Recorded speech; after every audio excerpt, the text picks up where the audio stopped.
Karena dendam, remaja tikam teman hingga tewas.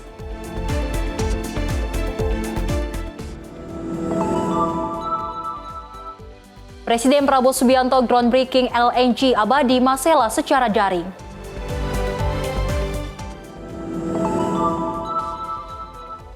Kementerian UMKM nobar Pildun bareng driver ojol.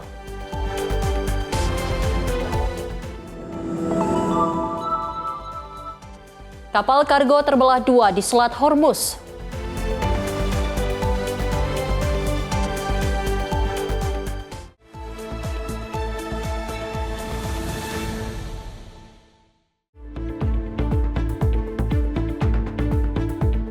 Halo pemirsa, apa kabar Anda hari ini? Menemani waktu malam Anda, Menyapa Indonesia Malam kembali hadir dengan beragam informasi menarik dari tanah air dan mancanegara. Bersama saya Sally Sregar, ini dia Menyapa Indonesia Malam untuk Anda.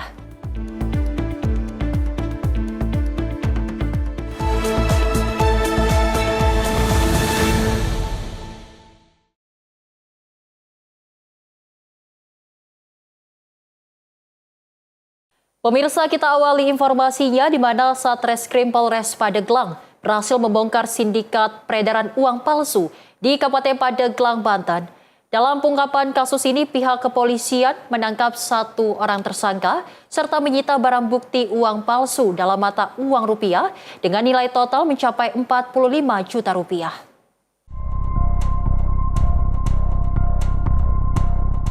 Pengungkapan kasus kejahatan ekonomi ini berawal dari adanya hasil penyelidikan intensif yang dilakukan oleh tim Satreskrim Polres Pandeglang.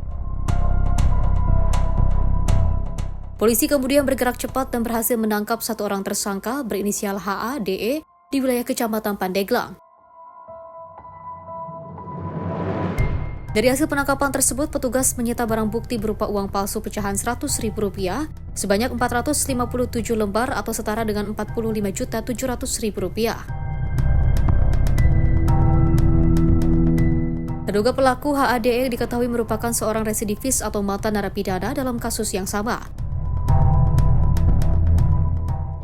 Satreskrim Polres Pandeglang telah mengamankan salah satu terduga pelaku pengedar uang palsu yang mana berinisial HD, usia kurang lebih 46 tahun. Kita amankan di Terminal Kadupaten. Awalnya kami mendapat informasi bahwa akan adanya transaksi berkaitan pengedaran uang palsu. Setelah kita dalami, ditemukan orang tersebut membawa uang kurang lebih sebesar Rp45.700.000.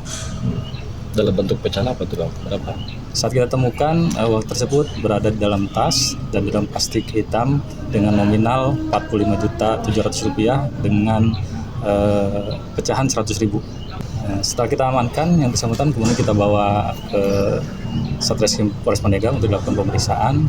Setelah itu pun kita melakukan koordinasi dengan pihak bank umum terdekat, kemudian dilakukan pengecekan oleh pihak bank secara 3D, diraba, dilihat dan diterawang, dan juga dilakukan dengan menggunakan mesin otomatis serta ultraviolet.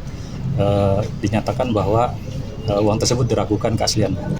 Dari hasil pemeriksaan sementara ini, dia di Pandeglang baru kali ini, tapi memang sebelumnya yang bersangkutan memang residivis juga dengan pidana yang sama. Atas perbuatannya, tersangka HADE kini kembali dijerat Undang-Undang Nomor 7 Tahun 2011 tentang mata uang. Pelaku kini terancam hukuman pidana penjara paling lama 10 tahun. Dari Pandeglang, Banten, jurnalis Simpo TV melaporkan. Aksi pencurian nekat kembali terjadi di wilayah Kabupaten Pandeglang, Banten. Kali ini seorang pelaku dengan berani menggondol telepon genggam di lingkungan markas Komando Satuan Polisi Pamong Praja Pandeglang.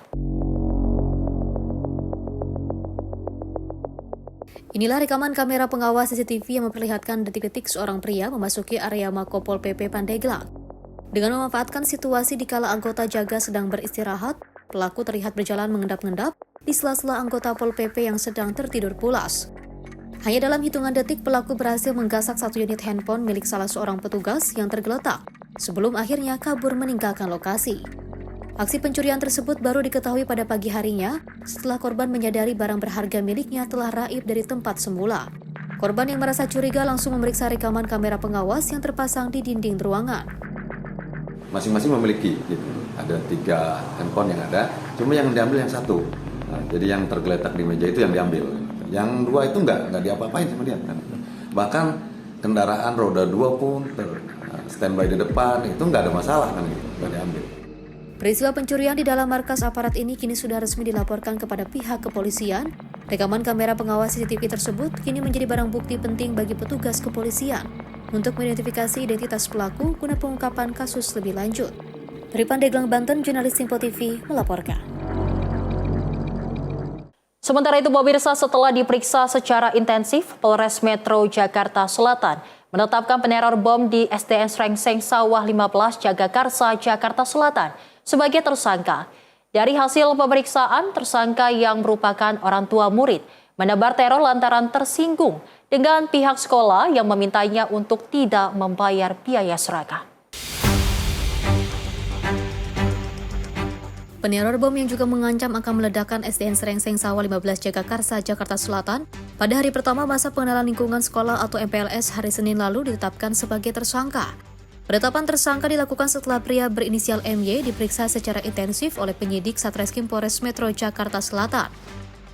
Sebelumnya, MY yang merupakan orang tua murid ditangkap petugas di rumahnya di Gang Kidan Srengseng Sawah Jagakarsa beberapa jam setelah mengirim pesan teror bom ke pihak sekolah.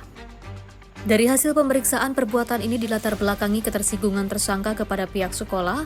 Pria berusia 34 tahun ini tidak terima ketika pihak sekolah memintanya untuk tidak membayar seragam sekolah, mengingat kondisi perekonomiannya yang kurang mampu. Kepada penyidik, tersangka mengaku bersalah dan tak menyadari jika perbuatannya membuat pihak sekolah panik hingga tim Gegana Brimob serta Densus 88 anti teror harus turun ke lokasi. Dari kejadian ini, dari keterangan tersangka itu merasa kesal pada salah satu pihak sekolah sehingga melampiaskan perbuatan ini. Dan pemeriksaan kembali, sebenarnya tersangka tidak menyadari bahwa apa perbuatannya akan menjadi seheboh ini. Dan kemudian dari pemeriksaan juga si tersangka itu merasa menyesal atas kejadian yang telah dilakukan. Sementara menurut keterangan RT setempat, MY yang tak memiliki pekerjaan tetap sering meneror warga dengan ancaman bom hingga aparat kepolisian sempat turun tangan. Bukan hanya warga biasa, ketua RT di lingkungan tempat tinggalnya pun tak luput diteror. Saat mengirim pesan teror ke sekolah hari Senin lalu, terduga pelaku sempat mengantar anaknya di hari pertama masa pengenalan lingkungan sekolah. Ternyata teror itu kan sempat ke saya, ke warga saya gitu. Teror nama saya sempat jelek di lingkungan karena di teror yang aneh-aneh lah. Misalnya saya melecehkan wanita, ibu-ibu gitu. Ternyata saya enggak. Tapi terornya juga bom, Pak, atau bukan?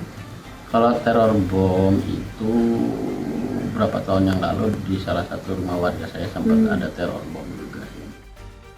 Untuk mempertanggungjawabkan perbuatannya, tersangka kini mendekam di tahanan Polres Metro Jakarta Selatan. Ia akan dijerat pasal 600 dan 601 Undang-Undang Nomor 1 Tahun 2023 tentang KUHP dengan ancaman pidana minimal 5 tahun penjara. Dari Jakarta, jurnalis Simpo TV melaporkan. Aksi pencurian sepeda motor di rumah kos di Kota Makassar, Sulawesi Selatan terekam CCTV. Pelaku menggasak satu unit sepeda motor milik penghuni kos saat situasi tengah asik nonton bareng Piala Dunia. Inilah rekaman kamera pengawas saat pencurian satu unit sepeda motor metik milik seorang mahasiswa terjadi di Jalan Todopoli 2, Kecamatan Panakukang, Kota Makassar, Sulawesi Selatan. Dua orang pelaku yang datang menggunakan sepeda motor berbagi peran saat beraksi. Satu pelaku berjaga di tepi jalan, sementara satu lainnya menyasar sepeda motor. Korban baru menyadari motornya hilang saat hendak keluar rumah usai nobar Piala Dunia. Kalau itu pelakunya seperti apa waktu dia mau datang ambil itu motor? Dikeliling dulu di sini tuh, mutar di sini. Oh, pantau-pantau iya, gitu? Pantau-pantau, iya. Pergi di situ, baru, enggak lama itu, ngambil ini motor ini dulu nah pegang, baru sudah ini motor ini nah keliling ini mobil di sini, ini motor. Mungkin ini kan motor juga tidak terkunci leher. Oh begitu. Iya tidak terkunci Langsung leher. jadi dorong atau? Dia dorong Pak. Berapa orang itu? Satu orang yang masuk, tapi ada memang temannya ini masuk.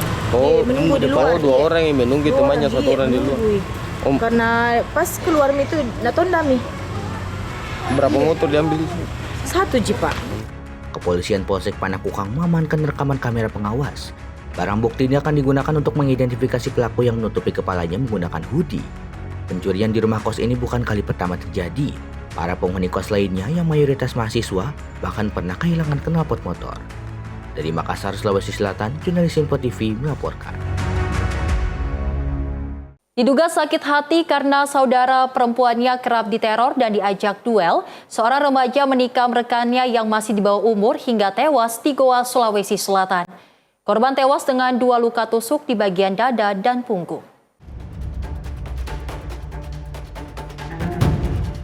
FA, remaja 15 tahun, tewas tragis di depan rumah warga di Desa Bontolempanggang, Kecamatan Bontolempanggang, Kabupaten Goa, Sulawesi Selatan.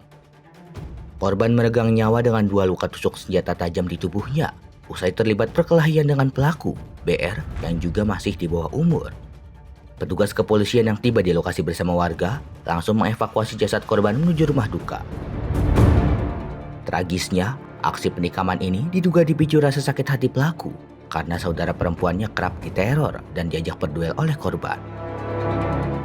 Usai melakukan aksinya, terduga pelaku BR langsung ditangkap dan kini menjalani pemeriksaan intensif di Unit Pelindungan Perempuan dan Anak Satreskrim Polresta Goa.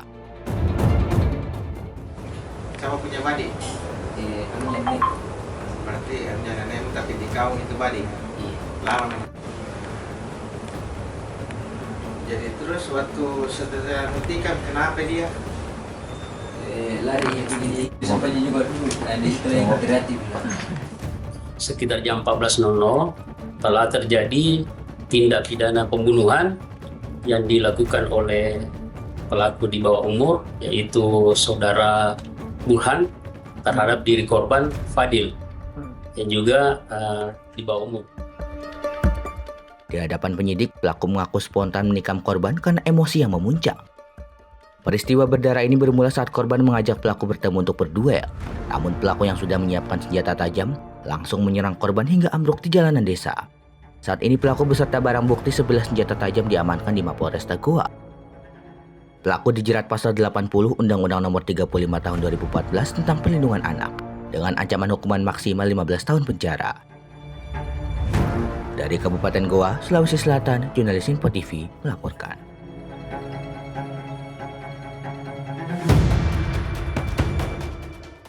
Rela berkorban untuk sang kekasih yang mendekam di balik tingginya tembok penjara. Seorang wanita muda nekat menyelundupkan narkoba saat berkunjung ke rumah tahanan kelas 1 Salemba, Jakarta Pusat. Untuk mengelabui petugas, pelaku menyembunyikan 15 butir pil ekstasi di dalam gumpalan tisu seolah bekas pakai.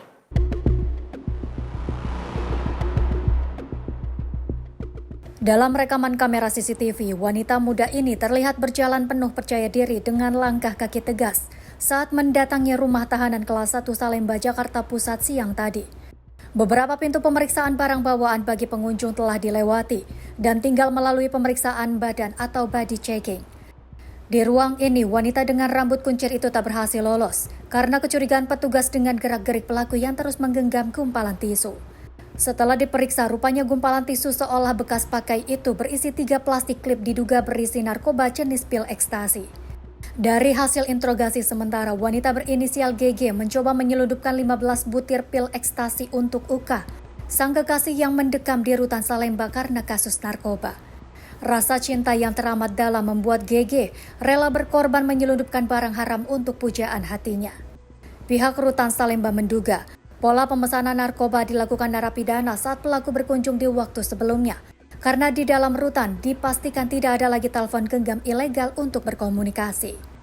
Berinisial GG mendaftarkan diri pada layanan kunjungan tatap muka yang bersangkutan bermaksud untuk mengunjungi salah satu warga binaan kami yang berinisial UK.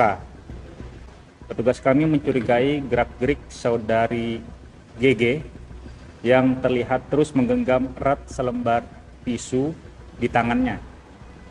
Berbekal kewaspadaan tinggi, petugas kami dengan tegas meminta pengunjung tersebut meletakkan tisu di atas meja untuk dilakukan pemeriksaan secara menyeluruh. Setelah tisu tersebut diperiksa dan dibuka lipatannya, petugas kami menemukan 3 bungkus plastik klip yang di dalamnya berisi 15 butir pil berwarna hijau yang kami duga merupakan barang terlarang jenis narkotika. Kini pasangan sejoli yang sempat terpisah oleh tingginya tembok penjara dapat bersama untuk sementara waktu karena keduanya akan diserahkan ke Polsek Cempaka Putih untuk menjalani pemeriksaan. Dari Jakarta, Dio Malau, Sinpo TV melaporkan.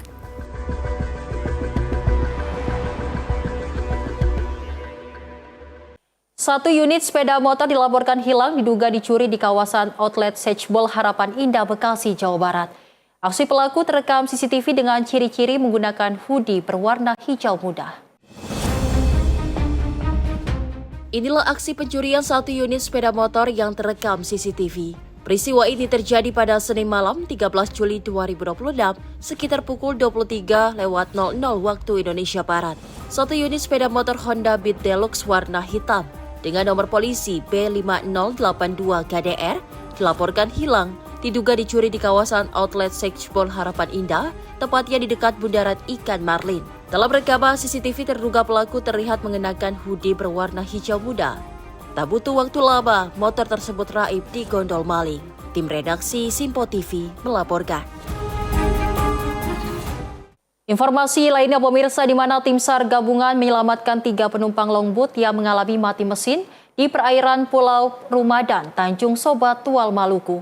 Ketiga korban ditemukan selamat setelah terombang-ambing di laut selama beberapa jam akibat kerusakan mesin longboat saat berlayar dari Kei Besar menuju Kota Tual.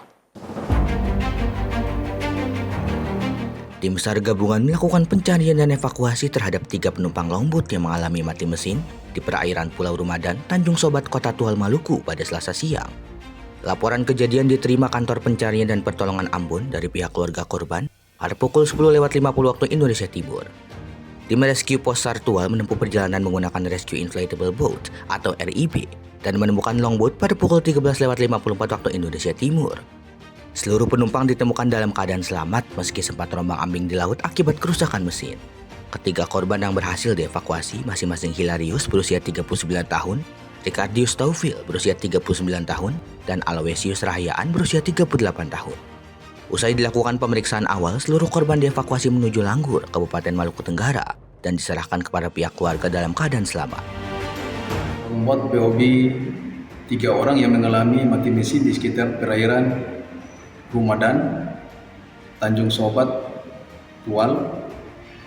Tadi pada pukul 11.10 waktu Indonesia Timur, tim SAR gabungan diberangkatkan menuju ke lokasi dengan jarak 11.31 nautical mile menggunakan RIB milik Pos SAR Tual. Kemudian pada pukul 13.54 waktu Indonesia Timur, korban berhasil ditemukan oleh tim SAR gabungan dan selanjutnya dievakuasi ke Langgur, Kabupaten Maluku Tenggara.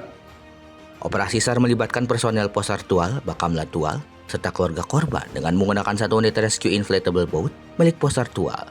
Dari Maluku, jurnalis Sinpo TV melaporkan. Kecelakaan maut terjadi di Jalan Lintas Timur Sumatera, Kabupaten Lampung Timur, Lampung. 2 pengendara sepeda motor tewas setelah terjatuh saat berusaha mendahului truk, kemudian tertabrak truk lain dari arah berlawanan. 2 pemotor ini tewas setelah gagal menyalip truk dan terjatuh di Jalan Lintas Timur Sumatera, Desa Tanjung Dalam, Kecamatan Mataram Baru, Kabupaten Lampung Timur, Lampung.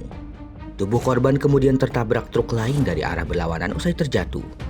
Berdasarkan hasil penyelidikan sementara, korban terjatuh karena menyenggol bagian truk yang tiba-tiba mengurangi kecepatan saat disalip. Salah satu korban meninggal dunia di lokasi kejadian, sedangkan 1 korban lain meninggal saat dalam perjalanan menuju rumah sakit. Pada saat itu, kendaraan mobil bus tak dikenal sedang menurunkan penumpang. Kemudian dari arah belakang kendaraan, ada beberapa kendaraan. Terakhir itu adalah kendaraan truk. Lalu dari arah belakang mobil truk, datang sepeda motor yang akan mendahului kendaraan truk tersebut dan menyerempet pojok kanan bak kendaraan tersebut sehingga sepeda motor tersebut terjatuh, penumpang dan pengendaranya terpental ke arah kanan. Dari arah yang bersamaan datang Ranpuso. Petugas Satlantas Polres Lampung Timur mengamankan para pengemudi kendaraan yang terlibat untuk dimintai keterangan. Sementara penyelidikan masih terus dilakukan guna memastikan penyebab pasti kecelakaan. Dari Lampung Timur, Lampung, jurnalis Info TV melaporkan. Tim SAR gabungan pemirsa berhasil mengevakuasi seorang anak buah kapal atau ABK kapal tanker MT Alejandro yang mengalami kondisi darurat medis di alur pelayaran Pangkal Balam, Bangka Belitung.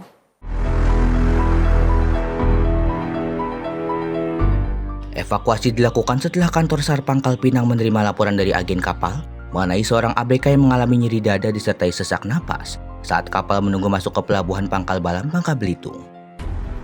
Menindaklanjuti laporan tersebut, tim rescue kantor SAR Pangkal Pinang segera berkoordinasi dengan Ditpolairut Polda Kepulauan Bangka Belitung, Balai Karantina Kesehatan, dan KSOP Pangkal Balam untuk melaksanakan evakuasi. Tim SAR gabungan kemudian menuju lokasi kapal menggunakan kapal patroli Ditpolairut. Meski kondisi cuaca berawan dan angin bertiup dari arah tenggara dengan kecepatan sekitar 13 knot serta tinggi gelombang mencapai 0,7 meter, tim SAR gabungan berhasil merapat di lambung MT Alejandro. Selanjutnya, tim medis melakukan pemeriksaan awal terhadap korban sebelum proses evakuasi dilaksanakan. Korban berhasil dievakuasi dalam keadaan selamat dan dibawa menuju dermaga Polairut. Selanjutnya, korban dilarikan ke Rumah Sakit Bakti Timah Pangkal Pinang menggunakan ambulans untuk mendapatkan penanganan medis lebih lanjut.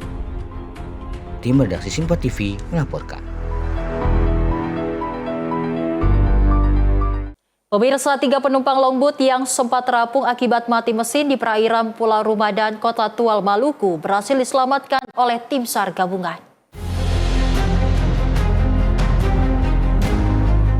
Insiden bermula saat longboat yang berlayar dari Kai Besar menuju Kota Tual mengalami kerusakan mesin di tengah perairan sehingga tidak dapat melanjutkan pelayaran.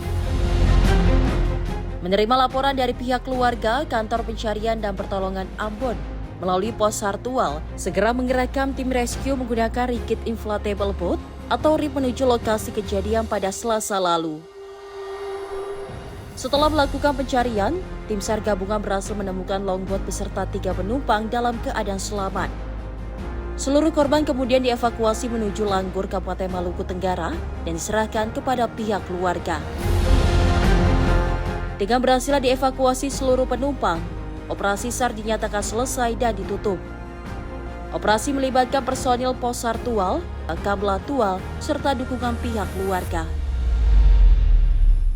Tim redaksi Simpo TV melaporkan. Aksi penyeludupan belasan sepeda motor yang diduga hasil pencurian berhasil digagalkan oleh tim Tiger Unit Reskrim Polsek Tambora, Jakarta Barat. Petugas mengamankan supir dan kernet truk yang membawa belasan sepeda motor bodong saat operasi Berantas Jaya 2026. Sepeda motor ini pemirsa diselipkan di sela perabot rumah tangga. Tim Tiger Unit Reskrim Polsek Tambora, Jakarta Barat melakukan pengejaran terhadap sebuah truk yang ditengarai menyelundupkan belasan sepeda motor hasil pencurian. Aksi kejar-kejaran mobil petugas dan truk ini pun sempat terjadi di ruas jalan tol Kareng Tengah, Tangerang, Banten. Namun sesampainya di eksit tol Cikupa, petugas akhirnya dapat memperhatikan laju truk dan mengamankan sang sopir beserta kernetnya.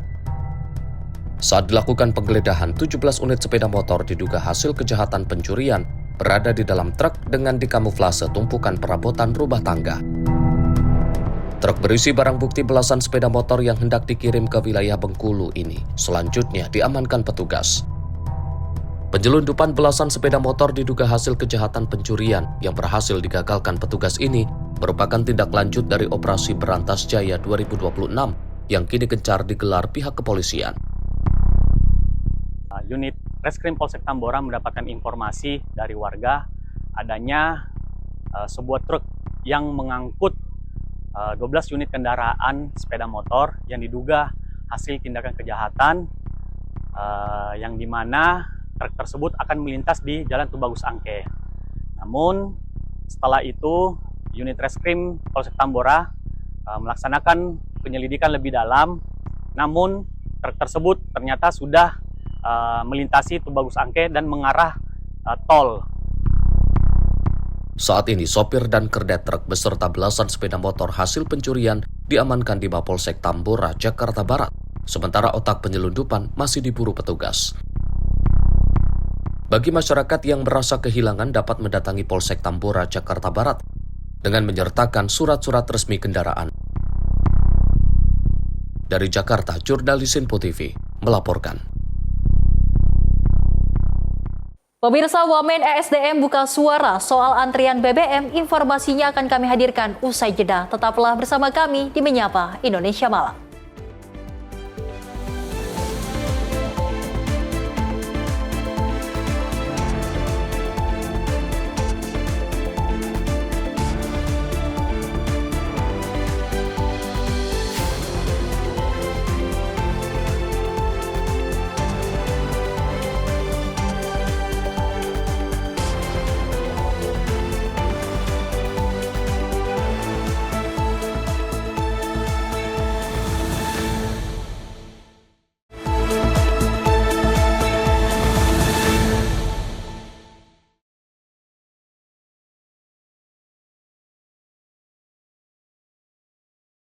Terima kasih pemirsa, Anda kembali menyaksikan Menyapa Indonesia Malam. Di mana pemirsa, Presiden RI Prabowo Subianto meresmikan peletakan batu pertama atau groundbreaking proyek strategis nasional LNG Abadi Masela secara daring dari Istana Merdeka Jakarta pada Kamis 16 Juli 2026. Peresmian ini sebagai tanda dimulainya pembangunan salah satu proyek energi terbesar di Indonesia.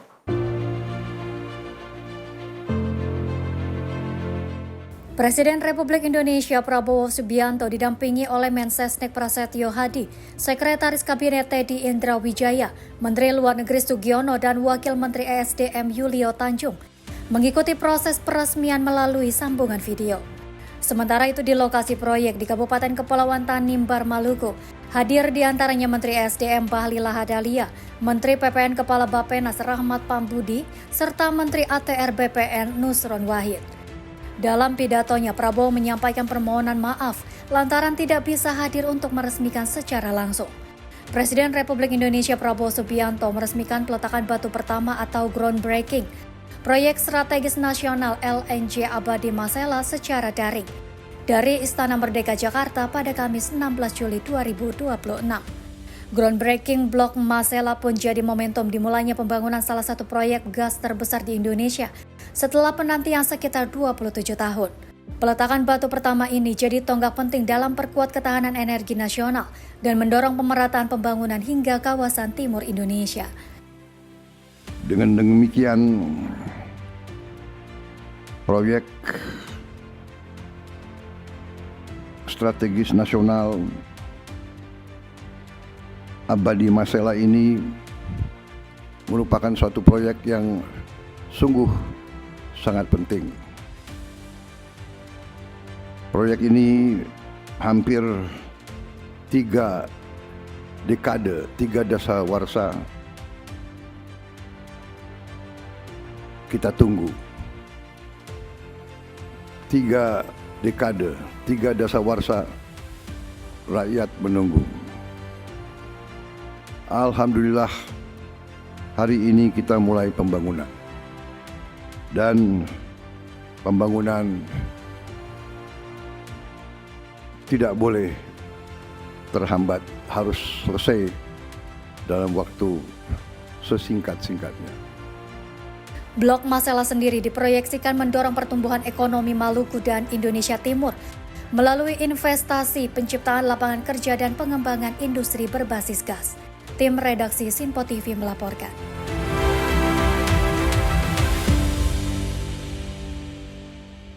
Wakil Menteri SDM Yulio Tanjung angkat bicara mengenai antrian bahan bakar minyak atau BBM yang terjadi di sejumlah daerah. Yulio mengatakan antrian SPBU dipicu kendala distribusi dan dipastikan pasokan BBM aman. Jadi untuk ketersediaan BBM untuk seluruh wilayah kita lakukan evaluasi. Jadi saya dari Kementerian SDM sudah minta Kepala BPH Migas untuk melakukan pengecekan bersama PT Pertamina. Jadi apa permasalahan yang ada di lapangan. Wakil Menteri ESDM Yulio Tanjung menjelaskan bahwa pasokan bahan bakar minyak atau BBM dalam kondisi aman meski terjadi antrean di sejumlah stasiun pengisian bahan bakar umum di beberapa daerah.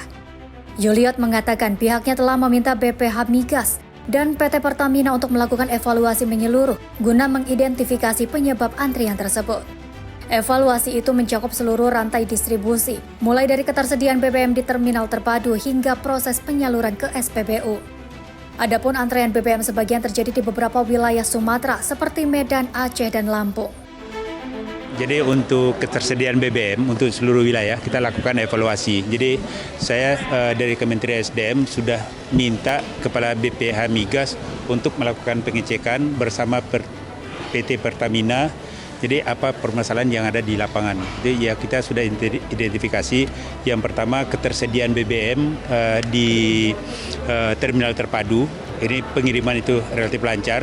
Kemudian distribusi dari terminal terpadu ke SPBU ada hambatan transportasi atau bagaimana. Ya kita juga sudah turunkan tim ke lapangan. Jadi untuk ini ya kita akan selesaikan permasalahan ada antrian-antrian di SPBU di beberapa daerah. Tapi stoknya aman, Pak? Daerah, Pak, sejauh ini? Per daerah. Pak, tapi stoknya aman, Pak? Stok aman. Stok aman.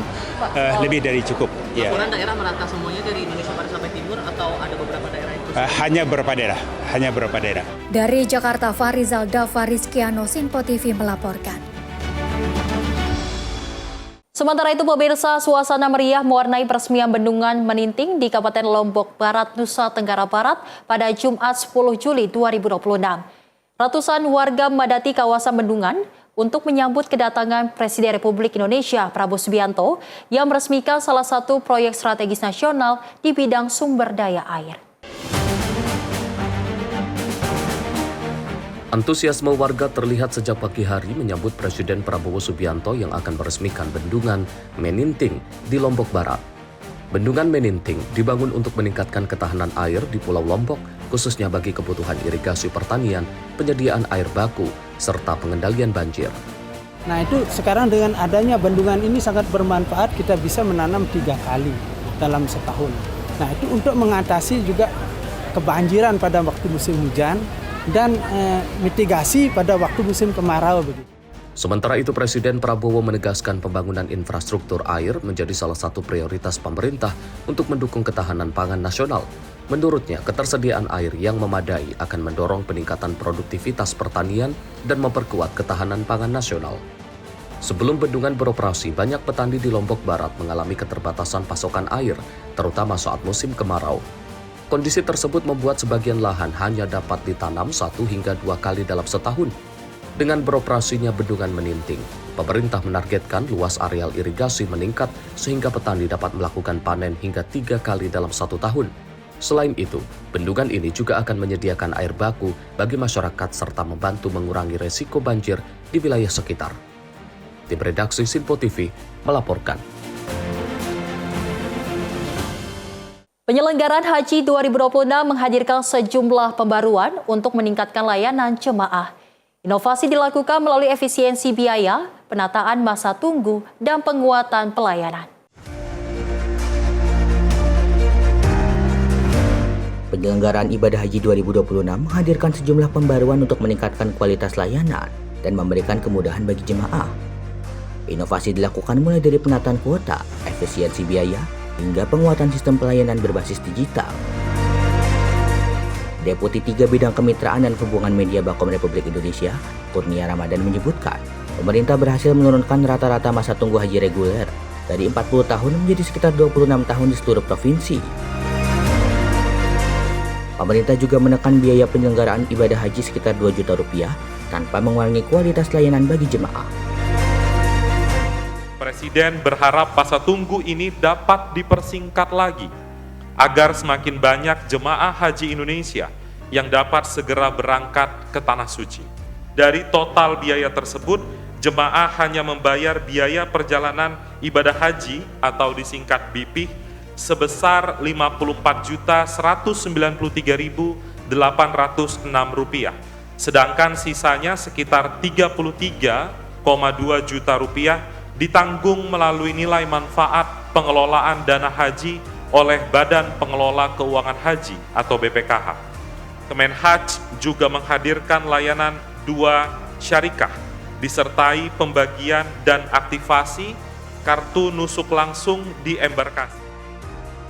Selain itu, pemerintah melakukan sejumlah pembaruan operasional seperti penambahan embarkasi baru dengan layanan fast track, peningkatan pelatihan petugas haji, serta percepatan persiapan akomodasi, konsumsi, transportasi, dan layanan di Tanah Suci.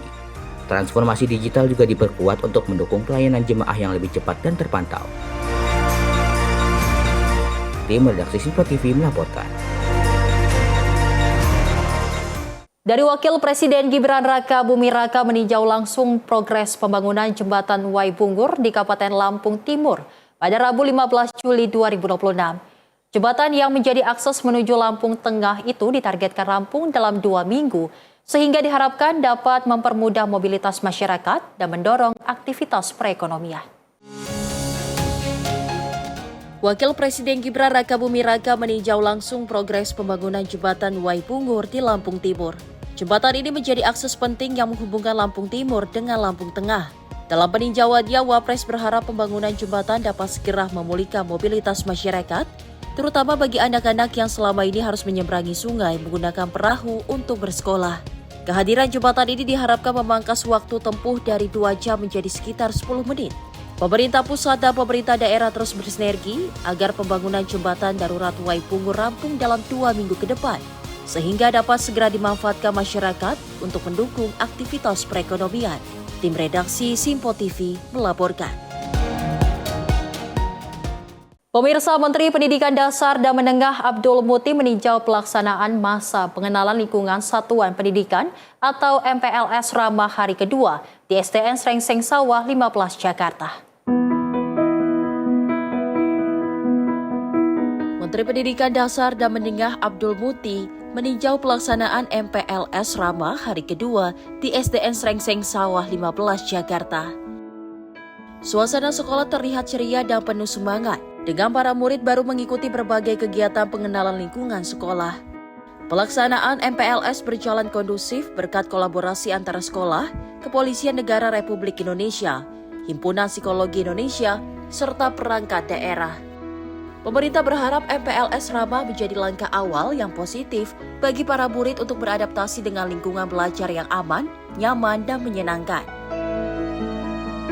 Anak murid baru yang kelas 1 di sini, alhamdulillah semuanya suasana ceria dan juga mereka sudah semangat untuk kembali belajar. Tentu saja ini semua berkat dukungan dari pertama tentu saja dari Polri, kemudian juga dari Dinas Pendidikan, dari Himpunan Psikologi, dan juga dari Bapak Ibu Guru dan Pak Camat dan seluruh jajaran RT RW di sini untuk memastikan bahwa kegiatan MPLS sekarang berjalan dengan lancar. Anak-anak juga kelihatan semuanya gembira, tidak ada ketakutan sama sekali. MPLS Ramah diharapkan menjadi awal yang baik bagi murid baru dalam membangun pengalaman belajar yang positif, serta menciptakan lingkungan sekolah yang inklusif dan bebas perundungan. Tim Redaksi Simpo TV melaporkan. Program Makan Bergizi Gratis mulai kembali didistribusikan pada Senin 13 Juli 2026 setelah usai masa libur sekolah. Badan Gizi Nasional melakukan berbagai pembenahan, mulai dari penguatan tata kelola hingga penyempurnaan operasional program. Makanannya enak, ada jeruk, ada ayam, terus ada nasi sama tahu, sama sayurnya. Seiring dimulainya kembali kegiatan pelajar di sekolah usai masa libur, program Makan Bergizi Gratis mulai kembali didistribusikan pada Senin 13 Juli 2026.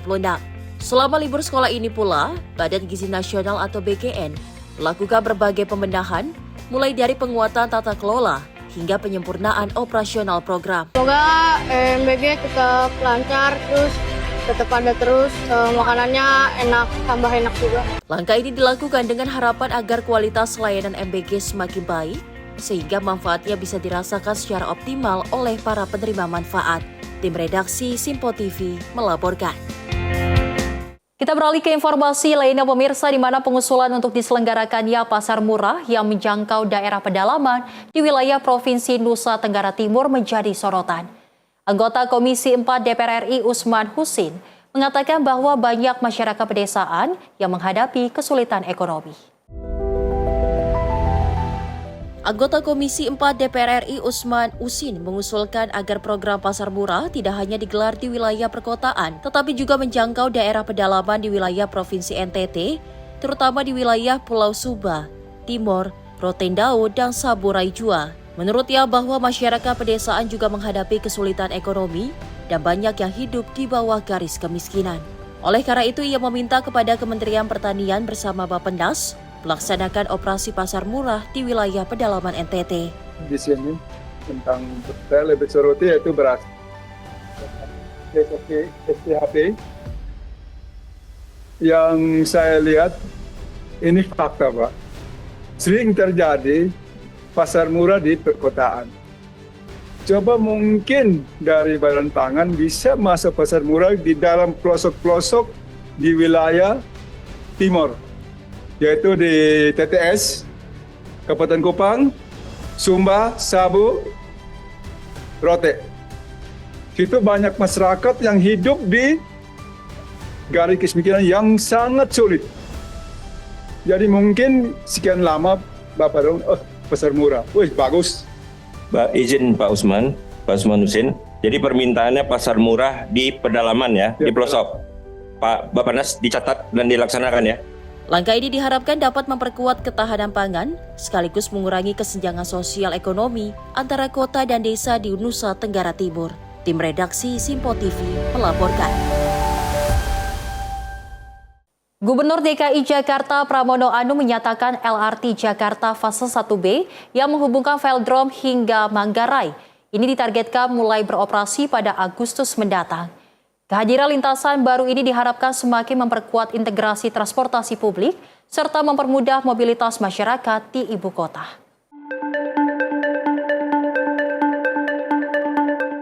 Gubernur DKI Jakarta Pramono Anung menyampaikan pemerintah Provinsi DKI Jakarta menargetkan LRT Jakarta fase 1B yang menghubungkan Pegangsaan 2 atau Kelapa Gading hingga Manggarai dapat diresmikan pada Agustus 2026.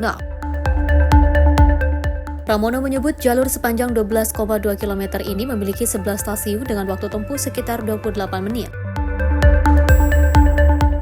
Pramono menjelaskan kehadiran jalur baru tersebut akan terintegrasi dengan MRT Jakarta, sehingga masyarakat dapat melakukan perjalanan dari Pondok Labu hingga Pegangsaan 2 dalam waktu kurang dari 1 jam.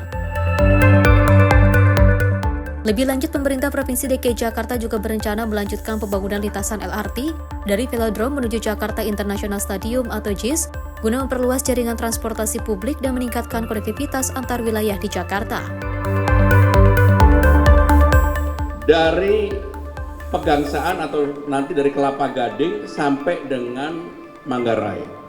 Dari Kelapa Gading sampai Manggarai itu 11 stasiun, investasinya kurang lebih 11,5 triliun, panjangnya 12,2 km,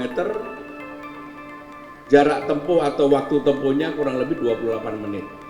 Dan saya membayangkan nantinya dari Pondok Labu sampai dengan Kelapa Gading paling ujung di Pegangsaan 2 kurang lebih hanya 1 jam. Di Jakarta, Jiana Bilah, Mutia Anggiani, Simpo TV melaporkan. Kejaksaan Agung pemirsa membentuk tim khusus beranggotakan 9 jaksa untuk menangani perkara yang menyeret nama Febri Adriansyah. Tim ini dinominasi jaksa yang pernah bertugas di Komisi Pemberantasan Korupsi atau KPK, serta berasal dari luar lingkup Jaksa Agung Muda Tindak Pidana Khusus atau Jampitsus, guna menjaga objektivitas dan independensi penanganan perkara. Kejaksaan Agung resmi membentuk tim khusus untuk menangani perkara yang menyeret nama Febri Adriansyah. Pembentukan tim ini dilakukan menyusul pelimpahan 3 surat perintah penyidikan atau sprindik dari penyidik Polri ke Kejaksaan Agung. Kepala Pusat Penerangan Hukum Kejaksaan Agung Anang Supriyatna menyatakan tim khusus tersebut terdiri dari 9 jaksa yang memiliki pengalaman dalam penanganan perkara tindak pidana korupsi. 9 jaksa yang ditunjuk yaitu Agus Salim, Muhibudin, Katarina Gersang, Riono, Agus Sahat, Iren Putri, Renaldi, Zeta Dong Alo, dan Hari Wibowo. Anang menjelaskan mayoritas anggota tim merupakan jaksa yang pernah bertugas di Komisi Pemberantasan Korupsi atau KPK. Selain itu, mereka juga berasal dari luar lingkup Jampitsus, sehingga diharapkan mampu menjaga profesionalitas, objektivitas, dan menghindari potensi konflik kepentingan dalam penanganan perkara. Pembentukan tim khusus ini dinilai penting mengingat perkara yang ditangani juga berkaitan dengan unsur internal kejaksaan. Oleh karena itu, penanganan perkara ditekankan harus berjalan secara transparan dan akuntabel.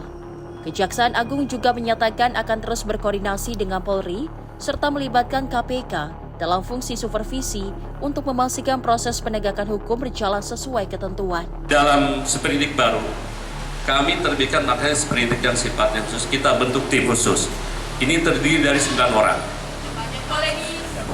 Yang jelas sebagian besar penyidik-penyidik ini yang berasal mantan alumni KPK.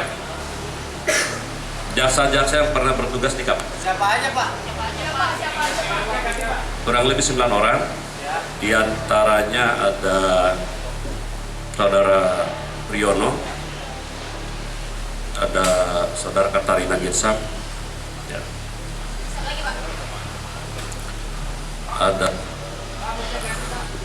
Zeta Dong Alo, ya. Ya tadi kan sudah saya sebut di antaranya. Saya nggak hafal. Ada 9 orang. Nggak, pokoknya di luar yang kita anggap tidak resisten. Dengan dibentuknya tim khusus tersebut, Kejaksaan Agung berharap proses penyidikan dapat berjalan secara cepat, profesional, dan objektif. Sementara itu, masyarakat diminta menunggu perkembangan penanganan perkara hingga proses hukum dan penetapan status para pihak dilakukan secara resmi. Dari Jakarta, Tim Liputan Simpo TV melaporkan. Pemirsa, informasi terkait pemerintah dorong Kertajati jadi hub industri kedirgantaraan akan kami hadirkan usai jeda. Tetaplah bersama kami di Menyapa Indonesia Malam.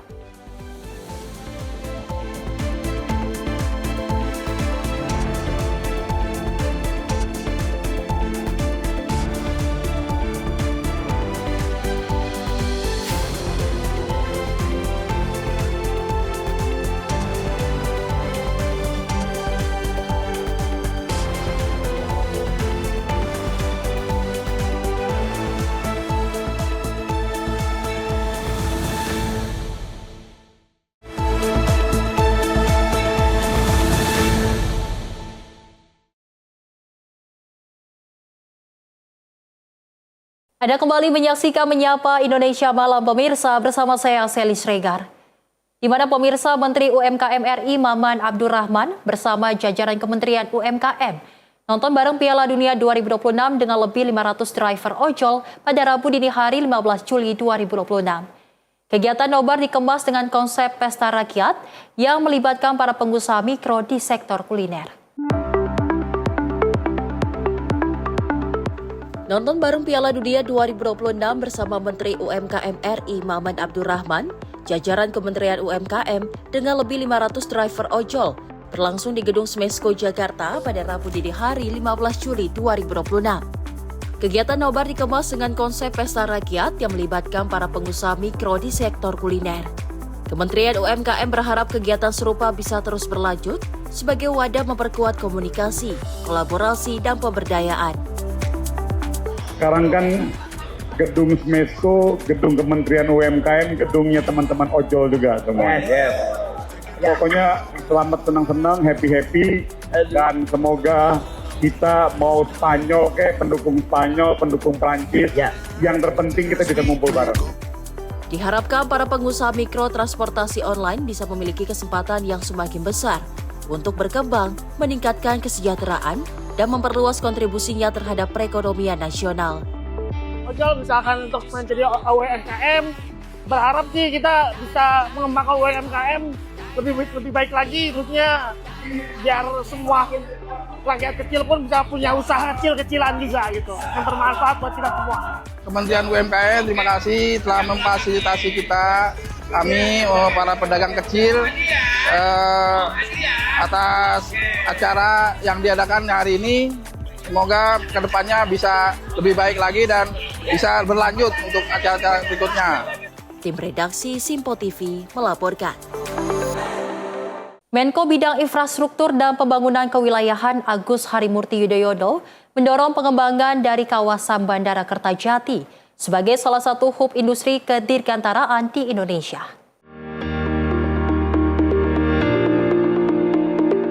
Pemerintah terus mendorong pengembangan kawasan Kertajati agar tidak hanya berfungsi sebagai bandara, tetapi juga menjadi pusat industri kedirgantaraan nasional. Hal ini ditandai dengan penandatanganan nota kesepahaman antara PT Dirgantara Indonesia dan PT Bandara Internasional Jawa Barat untuk mengembangkan Kertajati sebagai Aerospace Industrial Zone. Menteri Koordinator Bidang Infrastruktur dan Pembangunan Kewilayahan, Agus Harimurti Yudhoyono, menyatakan pemerintah terus mengoptimalkan Bandara Kertajati agar semakin banyak melayani penerbangan, termasuk penerbangan haji dan umroh. Selain itu, AHY mengungkapkan pemerintah juga menargetkan Kertajati menjadi bandara feeder bagi wilayah selatan Jawa Barat dan Jawa Tengah, serta mengembangkan fasilitas maintenance, repair, dan overhaul atau MRO secara bertahap. Lebih lanjut, AHY menyampaikan pengembangan kawasan Kertajati diharapkan mampu memperkuat industri kedirgantaraan nasional, meningkatkan konektivitas, serta mendorong pertumbuhan ekonomi di kawasan Jawa Barat dan sekitarnya. Tadi kami menyaksikan sebuah penandatanganan MOU antara PT DI dan PT BIJB sebagai bagian dari komitmen bersama untuk bisa mengembangkan Kertajati, area Kertajati menjadi kawasan yang menjadi salah satu hub industri kedirgantaraan. Kita tahu ada salah satu tantangan yang juga sedang terus kita kawal agar Bandar Udara Kertajati ini bisa semakin aktif, semakin banyak penerbangan yang bisa menggunakan Kertajati, termasuk untuk haji dan umroh. Tetapi di samping itu kita juga berupaya untuk mengembangkan sebuah Aerospace Industrial Zones atau Industrial Park, sebuah kawasan industri kedirgantaraan. Oleh karena itu, tentu yang di depan salah satunya adalah PT DI. Kita tahu PT DI sudah sekian lama menjadi kebanggaan Indonesia sebagai pilar industri manufacturing di bidang kedirgantaraan. Dari Jakarta, Jihan Nabila, Mutia Anggiani, Simpo TV melaporkan. Dari Komisi 7 DPR RI meminta Kementerian UMKM untuk memprioritaskan dan mempercepat pelaksanaan program Sapa UMKM pada 2026. Program ini fokus dirancang untuk memperkuat tata kelola, pendampingan, hingga memperluas akses pasar bagi pelaku UMKM. Ini tugas kita semua, Pak, agar Sapa UMKM yang Bapak sudah sampaikan ke kami ini luar biasa, teknologi luar biasa, ada transparansi di situ yang dibutuhkan masyarakat ini agar bisa membumi betul-betul. Anggota Komisi 7 DPR Republik Indonesia, Yoyo Ryo Sudibyo, memberikan apresiasi sekaligus dorongan kuat agar Kementerian Usaha Mikro Kecil dan Menengah atau UMKM mempercepat implementasi program unggulan Sapa UMKM. Dalam rapat tersebut, Yoyo menyoroti pentingnya realisasi program ini menggunakan anggaran yang telah terserap pada tahun 2025. Ia menilai Sapa UMKM merupakan terobosan yang luar biasa yang membawa semangat baru dalam pengembangan sektor UMKM di Indonesia. Lebih lanjut, Yoyo menekankan pentingnya strategi untuk membumikan program berbasis teknologi ini. Ia mengingatkan bahwa banyak pelaku usaha mikro dan kecil yang tersebar di pelosok desa belum sepenuhnya familiar dengan teknologi digital. Oleh karena itu, jangkauan program harus dipastikan menyentuh akar rumput agar dampaknya dapat dirasakan secara merata. UMKM dari anggaran yang sudah terserap di 2025, ini kan program andalan Pak Maman ya, program andalan Pak Menteri. Ini agar supaya dipercepat juga, Pak. Saya sekilas sudah memahami sedikit tentang Sapa UMKM. Ini program gila ini luar biasa, Pak. Tolong dipercepat. Dan tugas saudara untuk membumikan program ini. Apa maksudnya membumikan? Kita ini UMKM yang mikro, UMKM yang kecil kan di pelosok-pelosok desa, Pak. Tidak semuanya itu paham tentang teknologi. Ini tugas kita semua, Pak, agar Sapa UMKM yang Bapak sudah sampaikan ke kami ini ini luar biasa, teknologi luar biasa, ada transparansi di situ yang dibutuhkan masyarakat ini agar bisa membumi betul-betul. Ini 2026 ini harus dipacu betul nih Pak. Tolong ini sesegera mungkin. Siapa tahu ini berhasil, saya harap kementerian lain akan bisa mencontoh ini. Tim redaksi Sinpo TV melaporkan. Dari Komisi 6 DPR RI terus mendorong Koperasi Desa Kelurahan Merah Putih atau KDKMP dalam memperkuat rantai pasok nasional. Hal ini pemirsa dilakukan untuk menjaga stabilitas harga dan memastikan manfaat ekonomi dapat dirasakan masyarakat. Anggota Komisi 6 DPR Republik Indonesia, Kawendra Lukistian, menegaskan bahwa Koperasi Desa Kelurahan Merah Putih atau KDKMP harus dikembangkan tidak hanya sebagai institusi ekonomi di tingkat desa, tetapi juga menjadi bagian dari rantai pasok nasional yang mampu menopang ketahanan ekonomi Indonesia. Kawendra juga mengapresiasi komitmen Presiden Prabowo Subianto yang menghidupkan kembali semangat berkoperasi sebagai salah satu pilar pembangunan ekonomi nasional. Menurutnya, koperasi harus memiliki peran yang lebih strategis dalam sistem distribusi nasional. Ia menilai penguatan rantai pasok melalui koperasi akan mengurangi ketergantungan terhadap distribusi yang selama ini lebih banyak dikuasai sektor swasta. Dengan demikian, pemerintah memiliki instrumen yang lebih kuat untuk menjaga stabilitas harga, sekaligus memastikan manfaat ekonomi dapat dirasakan langsung oleh masyarakat.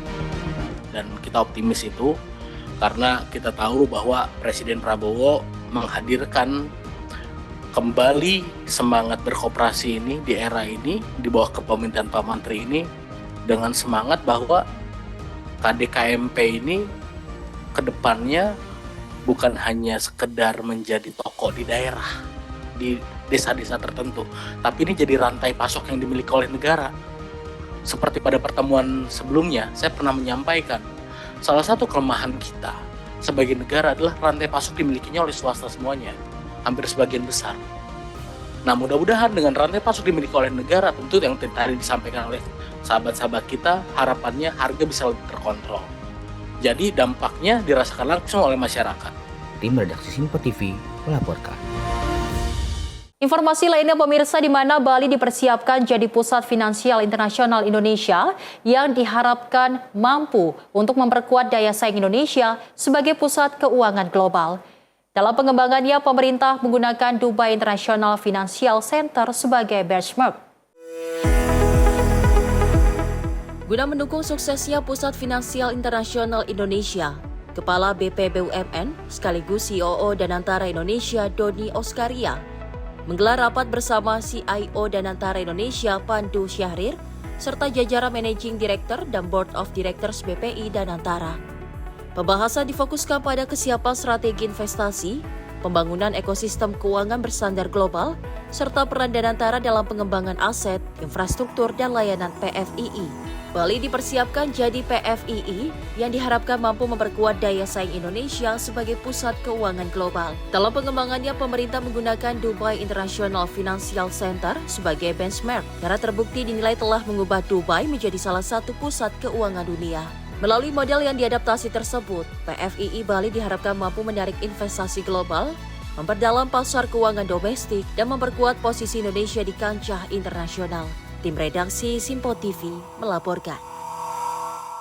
Pemirsa, Wakil Presiden Republik Indonesia Gibran Raka Buming Raka meninjau jembatan Waibungur di Kabupaten Lampung Timur, Lampung yang pembangunannya mangkrak sejak tahun 2016. Dalam kunjungan tersebut, Wapres juga memastikan jembatan Perintis Garuda akan rampung pada akhir Juli 2026, sementara pembangunan jembatan permanen akan segera dimulai. Wakil Presiden Republik Indonesia Gibran Raka Buming Raka meninjau langsung pembangunan jembatan Perintis Garuda Waibungur di Kabupaten Lampung Timur, Lampung pada Rabu. Peninjauan dilakukan untuk memastikan percepatan pembangunan jembatan yang telah mangkrak selama hampir 1 dekade sejak tahun 2016. Dalam peninjauan tersebut, Wapres tak hanya mendengarkan paparan, namun juga menyeberangi sungai menggunakan perahu getek. Di hadapan warga, Gibran memastikan pembangunan jembatan Perintis Garuda akan selesai dalam 2 minggu atau pada akhir Juli 2026. Jembatan tersebut nantinya dapat digunakan pejalan kaki dan kendaraan roda 2, sehingga masyarakat tidak lagi bergantung pada perahu penyeberangan. Selain itu, pemerintah pusat juga memastikan pembangunan jembatan permanen akan segera dimulai. Menurut Wapres, proses pembangunan memerlukan dukungan pemerintah daerah, terutama dalam penyelesaian pembebasan lahan dan juga persoalan teknis lainnya, agar proyek dapat berjalan dengan lancar. Udah mangkrak itu dari 2000 berapa? 2016. 2 minggu lagi jadi Bu, yang jembatan daruratnya ya. 2 minggu lagi jadi, nanti jembatan permanennya juga akan segera dibangun, tapi yang namanya pembangunan kan butuh sinergi dengan kepala-kepala daerahnya, urusan teknis, non-teknis, pembebasan lahan kan daerahnya harus proaktif, dan nanti kalau sudah dibangun kan butuh waktu juga Bapak Ibu ya. Jadi saya mohon kesabarannya. Tadi saya lihat kasihan sekali anak-anaknya mau ke sekolah harus menyeberang pakai perahu. Itu kan bahaya sekali kalau di musim hujan ya. Tapi tenang aja Bapak Ibu, nanti 2 minggu lagi selesai, akhir Juli selesai, bisa dilewati motor dulu paling enggak ya, biar anak-anaknya nggak harus kalau ke sekolah harus menyeberang pakai perahu, itu kan bahaya sekali. Selain meninjau progres pembangunan jembatan perintis Garuda Waibungur, Wapres Gibran turut menyapa masyarakat serta pelajar di SMP 1 Muhammadiyah Waibungur. Di sini Wapres membagikan buku untuk anak-anak serta memberikan bantuan renovasi gedung sekolah. Dari Lampung Timur, Lampung, Immanuel Simorangkir, Simpo TV melaporkan. Wakil Ketua Balik DPR RI Iman Sukri menegaskan komitmennya untuk menuntaskan pembahasan dari RUU tentang masyarakat adat pada periode kepemimpinan dari Presiden Prabowo Subianto. Menurutnya, regulasi yang telah dibahas selama hampir 2 dekade itu sudah saatnya disahkan menjadi undang-undang.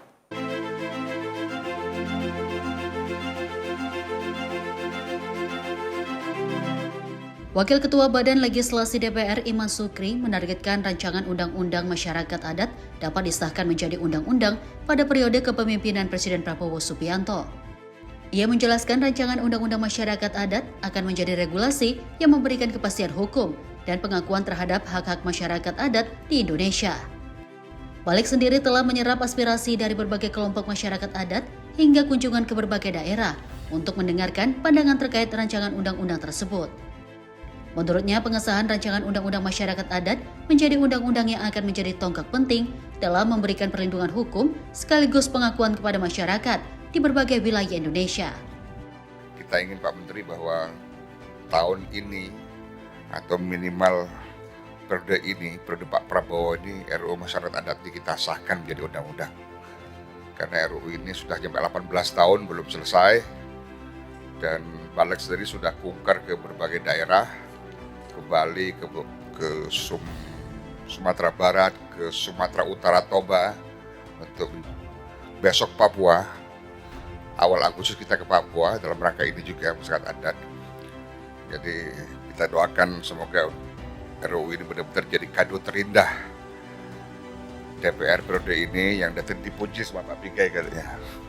Ya mudah-mudahan kita bisa konsisten untuk menjaga ini segera disahkan di periode ini. Tim redaksi Simpo TV melaporkan.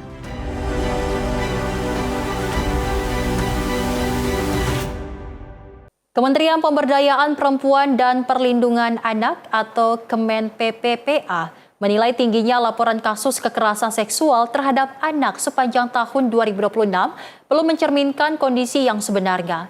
Pemerintah justru meyakinkan masih banyak korban yang belum berani melapor, sehingga kasus yang terungkap baru sebatas fenomena gunung es.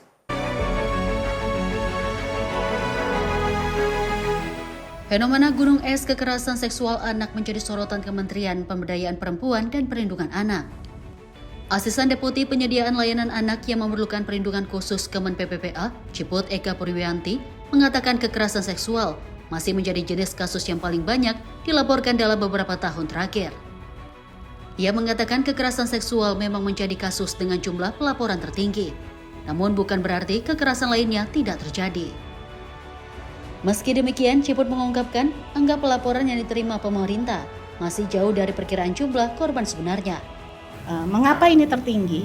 Bukannya tidak terjadi bentuk kekerasan yang lain. Bentuk kekerasan yang lain masih terjadi, tapi yang diadukan itu relatif rendah. Bisa jadi saya berasumsi bahwa masyarakat sudah tidak ada toleransi lagi pada kekerasan seksual. Jadi ini sudah nggak bisa nih untuk dibiarkan saja kalau ada orang melakukan kekerasan seksual pada anak. Namun jujur, kalau kita bandingkan dengan hasil survei pengalaman hidup anak dan remaja tahun 2024, ini baru puncak gunung es. Hanya 20 ribuan korban yang mengadu dan dilayani, padahal persentasenya khusus misalnya salah satu jenis kekerasan seksual non kontak itu adalah di ranah digital, persentasenya adalah 4%. Anak usia 13 sampai 17 tahun. Itu kalau kita cari angkanya dengan perkiraan, harusnya sekitar 900.000 anak, laki-laki dan perempuan yang dilayani dan mengadu. Kenyataannya baru 20.000. Dari Jakarta, Dio Malawu, Sinpo TV melaporkan. Pemirsa, program TNI Manunggal Membangun Desa atau TMMD reguler ke-129 tahun 2026 di Desa Watu Duwur, Kecamatan Bruno, Kabupaten Purworejo tidak hanya menghadirkan pembangunan infrastruktur, tetapi juga memberikan pelayanan kesehatan bagi masyarakat. Melalui kerjasama antara Klinik Pratama DKT Purworejo dan Puskesmas Bruno digelar program pengobatan gratis yang mendapat sambutan hangat dari warga. Sejak pagi, masyarakat tampak antusias memanfaatkan layanan kesehatan, terutama kalangan lanjut usia yang menjadi peserta terbanyak. Dalam kegiatan ini, masyarakat memperoleh 3 jenis layanan kesehatan, yakni pengobatan gratis, pemeriksaan screening malaria, serta screening CA Valon sebagai upaya deteksi dini gangguan kesehatan. Program pelayanan kesehatan ini merupakan wujud kepedulian TNI bersama tenaga kesehatan dalam meningkatkan kualitas hidup masyarakat di wilayah sasaran TMMD. Kehadiran layanan kesehatan gratis diharapkan dapat membantu warga memperoleh pemeriksaan dan penanganan medis secara lebih mudah, sekaligus meningkatkan kesadaran akan pentingnya deteksi dini penyakit. Pelayanan pengobatan gratis, ada kegiatan cek kesehatan gratis, ada pemeriksaan screening malaria, ada pemeriksaan cek screening CA Colon. Jadi kita ada 3 kegiatan dan alhamdulillah di kegiatan ini cukup banyak pesertanya, antusiasme dari masyarakat cukup bagus dan saya apresiasi kepada Kodim Kabupaten Purworejo yang telah menyelenggarakan pengobatan gratis ini dengan harapan nanti masyarakat desa dari Watu Duwur ini bisa mengapresiasi semua kegiatan dan alhamdulillah bisa berjalan dengan baik. Melalui TMMD reguler ke-129 tahun 2026, sinergi antara TNI, pemerintah daerah dan tenaga kesehatan terus diwujudkan untuk menghadirkan manfaat nyata bagi masyarakat baik melalui pembangunan fisik maupun peningkatan derajat kesehatan warga. Tim Liputan Sinpo TV melaporkan. Tak hanya itu, pemirsa, jembatan bantuan Presiden Prabowo Subianto di Desa Wosu, Kecamatan Bungku Barat, Kabupaten Morowali, resmi rampung dan juga siap dimanfaatkan masyarakat.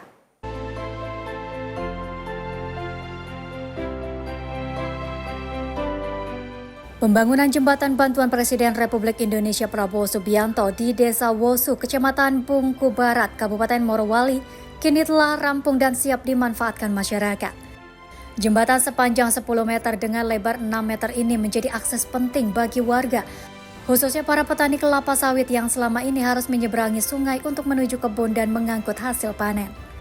Sebelum jembatan dibangun, aktivitas masyarakat sering terhambat, terutama saat debit air sungai meningkat sehingga distribusi hasil pertanian menjadi lebih lama dan beresiko. Dengan beroperasinya jembatan ini, kendaraan roda 2 dan roda 4 kini dapat melintas dengan lebih mudah, sehingga akses transportasi, distribusi hasil perkebunan, dan mobilitas masyarakat menjadi lebih lancar. Dandim 1311 Morowali Letkol INF Baja Sirait menyebut, pembangunan jembatan ini merupakan wujud komitmen pemerintah dalam meningkatkan kesejahteraan masyarakat.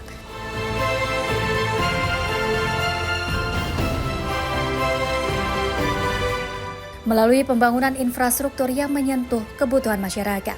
Dengan dominasi warna merah putih, jembatan ini tidak hanya menjadi sarana penghubung, tetapi juga mencerminkan semangat persatuan dan gotong royong dalam membangun desa. Pemerintah desa dan masyarakat Wosu juga menyampaikan apresiasi kepada Presiden Prabowo Subianto atas terwujudnya jembatan yang selama bertahun-tahun menjadi harapan warga, sekaligus diharapkan mampu mendorong pertumbuhan ekonomi dan meningkatkan kesejahteraan masyarakat. Jihan Nabila, Sinpo TV melaporkan.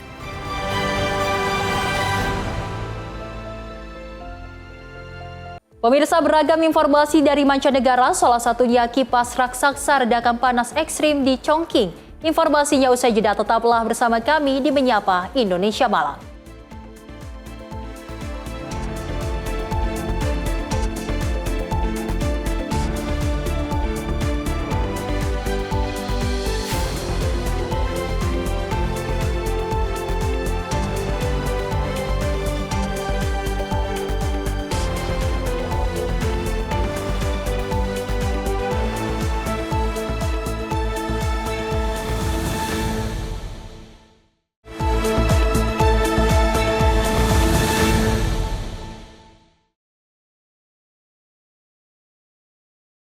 Masih bersama kami pemirsa dalam Menyapa Indonesia Malam. Di mana pemirsa, ledakan hebat terjadi di gudang Pusat Munisi 2, Pusat Peralatan Angkatan Darat Puspalat, Madiun, Jawa Timur pada Kamis 16 Juli 2026. Akibat kejadian tersebut, 7 prajurit TNI mengalami luka-luka karena terkena percikan ledakan serta reruntuhan bangunan. Kadis Penat Brigjen TNI Doni Pramono pun memberikan keterangan resmi terkait meledaknya gudang amunisi di Madiun. Warahmatullahi wabarakatuh. Shalom, salam sejahtera untuk kita semuanya. Hum Swastiastu, Namo Buddhaya, salam kebajikan. Saya Brigjen TNI Doni Pramono. Saya Kepala Dinas Penerangan Angkatan Darat. Pada kesempatan sore hari ini yang berbahagia, saya ucapkan terima kasih untuk rekan-rekan media yang sudah hadir di kantor Dispenat. Pada sore hari ini saya akan menjelaskan tentang kejadian yang mungkin yang rekan-rekan tanyakan, yang dari media, baik juga dari media massa, kemudian media elektronik, dan masyarakat juga, yaitu terkait insiden kecelakaan kerja yang ada di gudang Pusat Munisi 2, Puspalat di Saradan, Kabupaten Madiun, Jawa Timur. Jadi rekan-rekan media sekalian, yang pertama-tama Tentara Nasional Angkatan Darat berduka cita yang mendalam atas insiden kecelakaan kerja yang terjadi di Gupusmu 2, Puspalat, Saradan, Kabupaten Madiun pada Kamis pagi tadi. Kami turut berbelasungkawa tentunya kepada keluarga prajurit yang gugur dalam tugas, serta mendoakan agar seluruh korban saat ini masih menjalani perawatan dan segera diberikan kesembuhan dan dapat pulih kembali seperti sedia kala. Berdasarkan laporan awal yang kami terima, insiden terjadi saat personil melaksanakan prosedur pemeriksaan dan perawatan material munisi di salah satu gudang penyimpanan. Dalam insiden tersebut, 1 orang personil dinyatakan meninggal dunia. Kemudian 4 orang mengalami luka berat dan 2 orang lainnya mengalami luka ringan.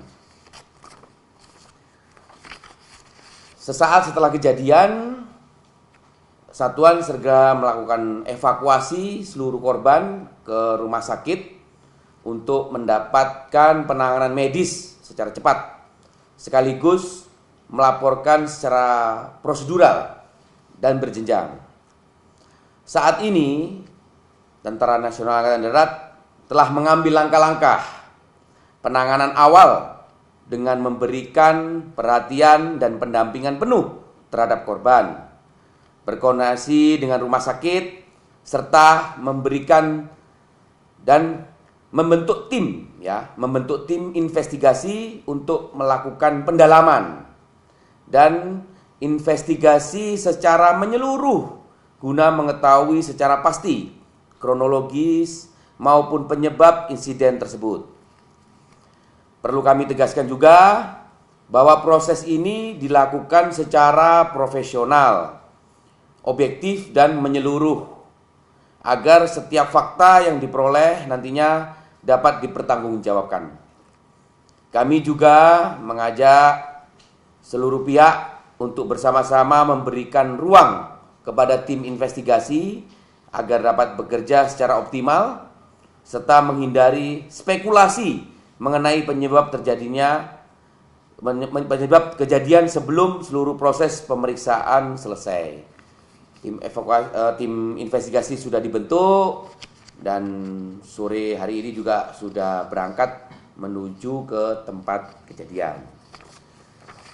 Kemudian TNI Angkatan Darat yang jelas berkomitmen untuk menangani peristiwa ini secara serius, transparan, sekaligus memastikan setiap langkah penanganan terhadap korban maupun proses investigasi berjalan sebaik-baiknya. Mungkin itu yang bisa kami sampaikan, dan terima kasih. Saya minta untuk media, untuk perkembangan selanjutnya akan kami sampaikan, dan bersabar agar tim investigasi dapat bekerja dengan baik.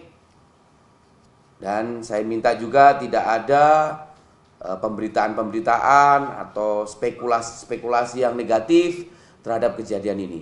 Mungkin itu saja perlu saya sampaikan. Akhir kata, wabillahi taufiq wal hidayah. Wassalamualaikum warahmatullahi wabarakatuh. Shalom, salam sejahtera untuk kita semuanya. Om Santi Santi. Pemirsa, sebuah ledakan terlihat di langit kota Erbil, Irak di tengah memanasnya kembali konflik antara Amerika Serikat dan Iran. Sistem pertahanan udara dilaporkan mengaktifkan rudal interceptor untuk menghadang target di udara. Rekaman video menunjukkan kilatan cahaya dan ledakan di langit malam kota Erbil, Irak pada Rabu malam. Sistem pertahanan udara terlihat meluncurkan misil pencegat ke arah target yang dilaporkan merupakan drone. Menurut laporan setempat, sejumlah drone berhasil ditembak jatuh di atas kota tersebut. Sementara itu, hingga kini belum ada laporan mengenai korban jiwa maupun kerusakan akibat insiden itu. Sebelumnya, Teheran melancarkan serangan balasan atas operasi militer Amerika Serikat dengan menargetkan sejumlah lokasi yang diklaim sebagai fasilitas militer dan maritim di kawasan. Tim redaksi Sinpo TV melaporkan. Sebuah mural berukuran besar yang menampilkan Presiden Amerika Serikat Donald Trump di dalam peti mati muncul di lapangan Enghelab, Teheran. Mural ini dipasang di tengah kembali memanasnya ketegangan militer antara Iran dan Amerika Serikat. Sebuah mural di Teheran menarik perhatian warga. Mural ini menampilkan tulisan dalam bahasa Persia dan Inggris yang berbunyi, "Bunuh Trump." Di lokasi yang sama terpasang spanduk bergambar makam dengan foto Senator Amerika Lindsey Graham bertuliskan, "Impianmu akan kemenangan akan terkubur bersamamu." Sejumlah warga menyebut mural itu mencerminkan semangat perlawanan rakyat Iran di tengah memanasnya konflik dengan Amerika Serikat dan Israel. ما همونطوری که در مثلا مراسم تشییع دیدیم پرچم‌های سرخ انتقام بود. خب این بیانگر حس عمومی جامعه است نسبت به این اتفاقی که افتاده. اتفاق بزرگی افتاده. آقا رهبر جامعه ما ولی ما رو شهید کردن. و خب ما اگر این کار رو نکنیم، انتقام نگیریم، مقابله به مثل نکنیم، ممکنه این فرآیند امامکشی چیز بشه، عادی سازی بشه و باید صفر سر این وایسیم که این اتفاق دوباره رقم نخوره. Pemasangan mural ini terjadi setelah serangkaian serangan udara Amerika Serikat ke sejumlah target di Iran dan serangan balasan Teheran ke pangkalan militer Amerika Serikat di kawasan Teluk. Situasi semakin memanas setelah Washington mengumumkan kembali blokade terhadap lalu lintas maritim ke dan dari pelabuhan Iran. Sementara itu, Teheran menegaskan tidak akan menerima campur tangan Amerika Serikat di kawasan Selat Hormuz. Tim redaksi Sinpo TV melaporkan. Sementara itu, pemirsa, sebuah kapal kargo dilaporkan terbelah dua dan tenggelam di Selat Hormuz setelah diduga bertabrakan dengan kapal lain yang belum diketahui identitasnya. Seluruh 23 awak kapal berhasil diselamatkan oleh otoritas Iran. Rekaman yang dirilis media Iran pada Selasa memperlihatkan kapal kargo dalam kondisi sebagian tenggelam, sebagian besar bagian tengah kapal terlihat sudah berada di bawah permukaan air, sementara perahu cepat melintas di sekitar lokasi kejadian.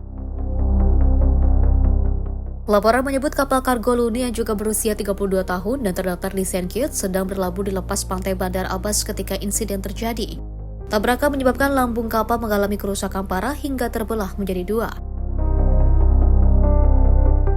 Menurut otoritas Iran, kecelakaan terjadi pada dini hari Selasa setelah kapal kargo menabrak kapal yang juga belum diketahui identitasnya.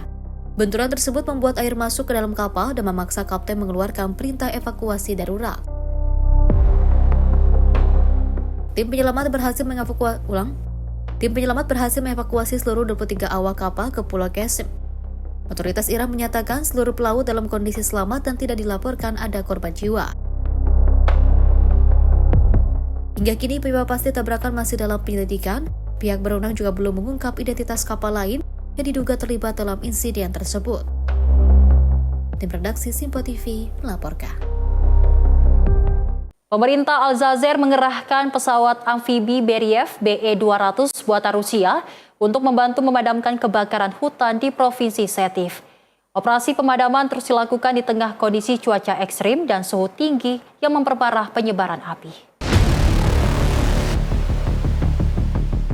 Pesawat amfibi Beriev BE-200 diterjunkan dalam operasi pemadaman kebakaran hutan di wilayah Beni Ortilan, Provinsi Setiv, Aljazair Timur Laut. Rekaman yang dirilis Badan Perlindungan Sipil Aljazair pada Selasa waktu setempat menunjukkan pesawat tersebut terbang di atas kawasan hutan sebelum menjatuhkan ribuan liter air ke titik api untuk mencegah kebakaran meluas.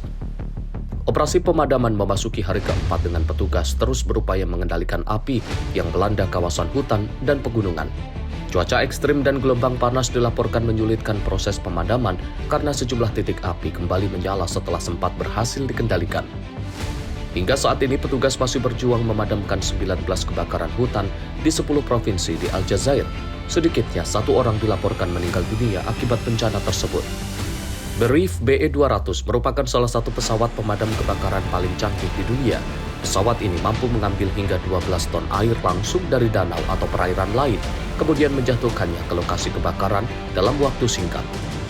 Aljazair telah mengoperasikan 4 unit Beriev BE-200 untuk memperkuat kapasitas penanganan kebakaran hutan dan bencana alam di negara tersebut. Tim redaksi Simpo TV melaporkan.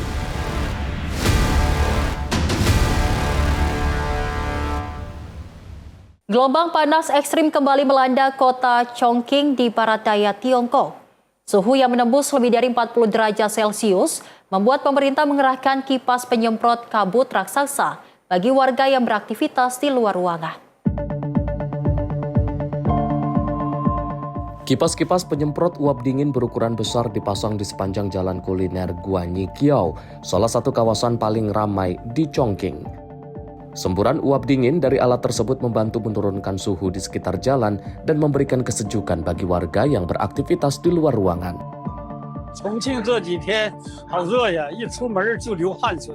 Sementara itu, pemerintah Chongqing juga memanfaatkan lebih dari 1.600 bekas bunker atau tempat perlindungan serangan udara yang tersebar di bawah kota sebagai ruang peneduh alami.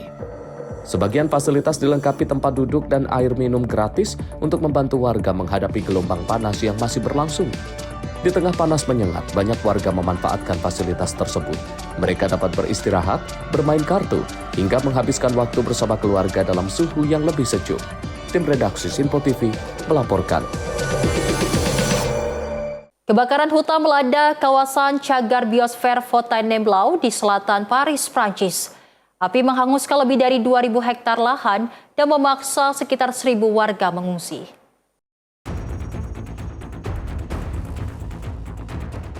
Rekaman video menunjukkan helikopter dan pesawat amfibi menjatuhkan air ke titik-titik api, sementara asap tebal menyelimuti kawasan hutan.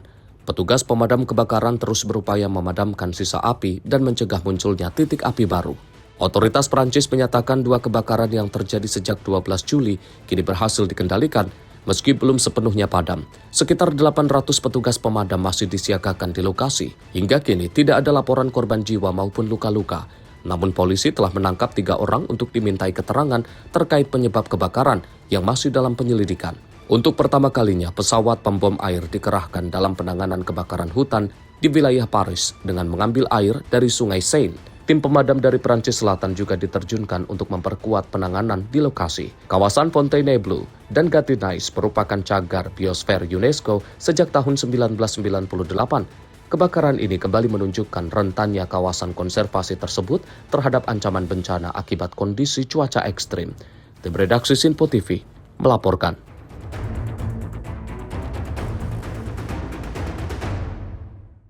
Pemirsa, kota Shenyang di Provinsi Liaoning, Tiongkok berangsur pulih setelah diterjang banjir akibat topan Bavi. Petugas terus kebut membersihkan lumpur dan puing, sementara warga perlahan kembali menjalani aktivitas sehari-hari. Sisa-sisa banjir masih terlihat di sejumlah sudut kota Shenyang. Petugas kebersihan berjibaku membersihkan lumpur, mengangkut puing-puing, serta mengevakuasi kendaraan yang rusak akibat terendam banjir. Seorang kurir pengantar makanan mengaku sempat kesulitan mengantar pesanan karena banyak jalan tertutup genangan air. Namun berkat upaya pemerintah mengeringkan jalan semalam penuh, sebagian besar akses kini sudah kembali dapat dilalui dan aktivitas berangsur normal. Sementara itu, seorang warga mengatakan hujan deras yang mengguyur Shenyang selama beberapa hari terakhir menyebabkan saluran drainase meluap dan merusak tanaman di pekarangannya. Meski demikian, kondisi kini sudah jauh membaik dengan cuaca yang kembali cerah. Shenyang menjadi salah satu wilayah yang paling terdampak topan Bavi di Provinsi Liaoning. Bencana ini memaksa sekitar 260.000 warga mengungsi. Taifun Bavi mendarat di Tiongkok pada Sabtu lalu dan kini telah melemah menjadi badai tropis. Tim redaksi Sinpo TV melaporkan. Dari ratusan warga Malawi masih bertahan di luar konsulat negaranya di Johannesburg, Afrika Selatan. Mereka menunggu pendaftaran program dari pemulangan sukarela di tengah pengetatan imigrasi dan meningkatnya gelombang sentimen anti-migran.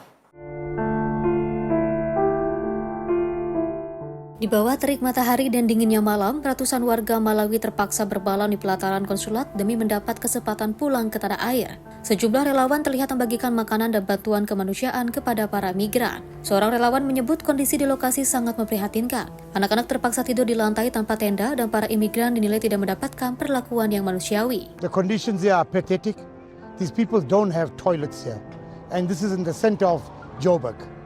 They're supposed to be provided with toilets, running water at least for them to be, if human rights come here, they'll be embarrassed. This is a disgrace the way these people are living. There's children out here sleeping on the floor, and sleeping out in the cold. There's no tents here. I can't understand what's happening with this government of ours and why they're not acting correctly. You want to move these people? Move them with dignity, please. Please remove them with dignity. They all have lives, they are not animals. Bagi sebagian imigran, keputusan pulang bukanlah pilihan yang mudah.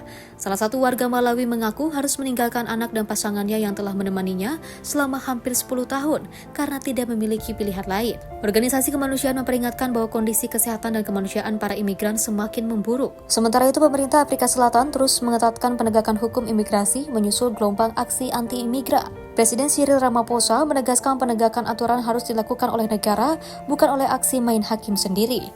Tim redaksi Sinpo TV melaporkan. Sementara itu, pemirsa, ribuan warga mengikuti maraton di Istanbul, Turki untuk memperingati 10 tahun percobaan kudeta yang gagal pada 2016 lalu. Kegiatan ini juga menjadi bagian dari peringatan Hari Demokrasi dan Persatuan Nasional Turki. Para peserta berkumpul di dekat stasiun metro Zincirlikuyu sebelum memulai lomba maraton. Mereka kemudian berlari melintasi jembatan Martir 15 Juli yang menjadi salah satu lokasi bersejarah dalam percobaan kudeta tahun 2016 lalu. Di garis finish, para peserta disambut pejabat dan masyarakat sambil mengibarkan bendera Turki. Maraton ini digelar untuk mengenang para korban serta menegaskan semangat persatuan nasional. Presiden Recep Tayyip Erdogan menyebut gagalnya kudeta sebagai kemenangan besar bagi demokrasi. Ia juga menegaskan pemerintah akan terus memerangi gerakan Gulen yang dituduh Ankara sebagai dalang percobaan kudeta. Percobaan kudeta pada 15 Juli 2016 menyebabkan lebih dari 300 orang tewas dan lebih dari 2.000 orang luka-luka. Sejak itu, tanggal 15 Juli ditetapkan sebagai Hari Demokrasi dan Persatuan Nasional di Turki. Tim redaksi Sinpo TV melaporkan. Rusia meluncurkan perjalanan perdana kereta wisata Rusia Nord dari Moskow menuju wilayah paling utara negara tersebut. Dalam peluncurannya, otoritas setempat mengajak influencer dan blogger asal Malaysia, Indonesia, serta Cina untuk mempromosikan pariwisata Rusia kepada wisatawan internasional. Rekaman pada Selasa waktu setempat memperlihatkan para peserta berkumpul di stasiun Yaroslavsky, Moskow sebelum naik ke dalam kereta wisata. Mereka membawa barang bawaan dan juga memulai perjalanan menuju kawasan Arktik Rusia. Salah satu peserta dari Malaysia, Mai Kailan, mengaku ingin menjelajahi sisi lain Rusia selain Moskow dan juga Saint Petersburg. Menurutnya, wilayah utara menawarkan pengalaman baru untuk memahami luasnya negara tersebut. I'm trying to explore more about Russia because, like, as foreigner, we just know Saint Petersburg and Moscow. And here I have been, and now I like to explore more. Sementara itu, Wakil Direktur Jenderal Kereta Api Rusia, Ivan Kolesnikov, menyatakan para peserta akan menempuh perjalanan sejauh sekitar 4.500 km selama 1 pekan. Ia menyebut program ini menjadi bagian dari upaya memperkenalkan destinasi wisata Rusia melalui jalur kereta api. Menurut Kolesnikov, saat ini kereta api Rusia mengoperasikan 120 rute wisata dan juga menargetkan jumlah wisatawan kereta meningkat dari 1,3 juta menjadi 3 juta orang pada tahun 2030. Di sisi lain, Wakil Ketua Dewan Federasi Rusia, Konstantin Kosakev, menilai bahwa kehadiran para blogger dan juga influencer akan membantu memperkenalkan Rusia secara langsung kepada masyarakat internasional melalui pengalaman mereka sendiri. Rute Rusia North akan melintasi kota Arkhangelsk, Petrobras, Murmansk, Petrozavodsk, dan juga Vyborg. Selama perjalanan, peserta akan mengunjungi berbagai destinasi wisata, mengenal budaya lokal, serta menjelajahi kawasan Arktik Rusia. Tim redaksi Simpo TV melaporkan.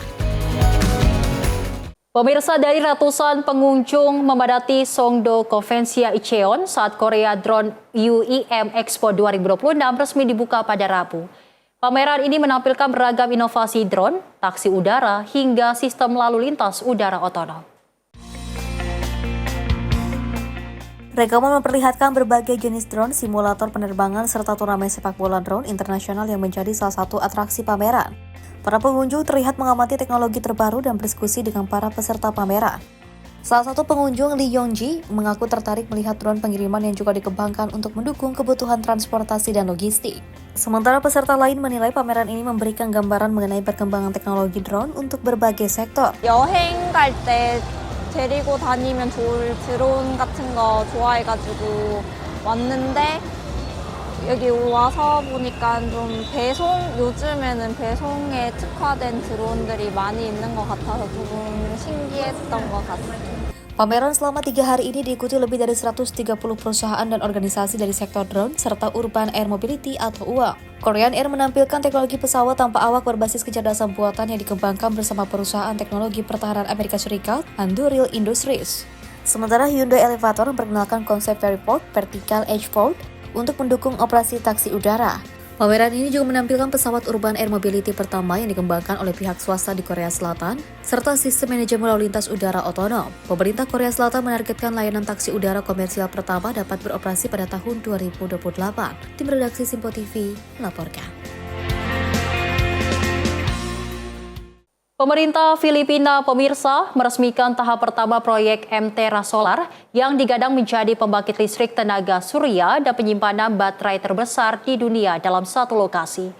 Proyek ini menjadi langkah strategis Filipina untuk memperluas penggunaan energi terbarukan dan juga mengurangi ketergantungan pada bahan bakar fosil impor.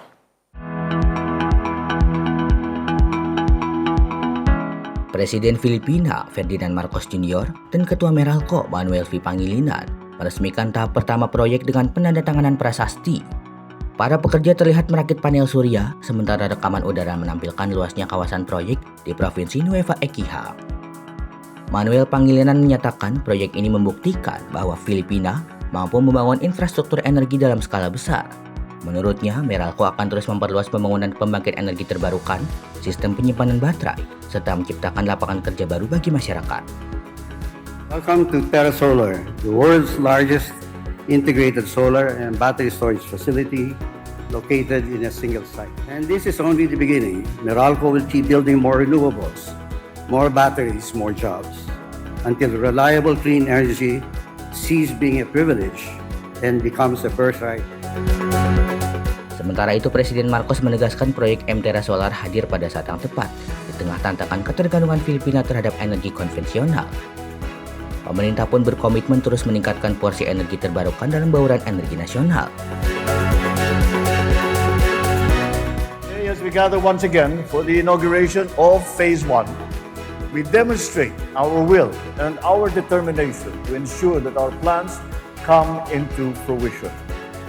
This achievement comes at a time when the need to boost our energy sector has never been more apparent or more urgent. For years, our economy has relied heavily on conventional sources of power.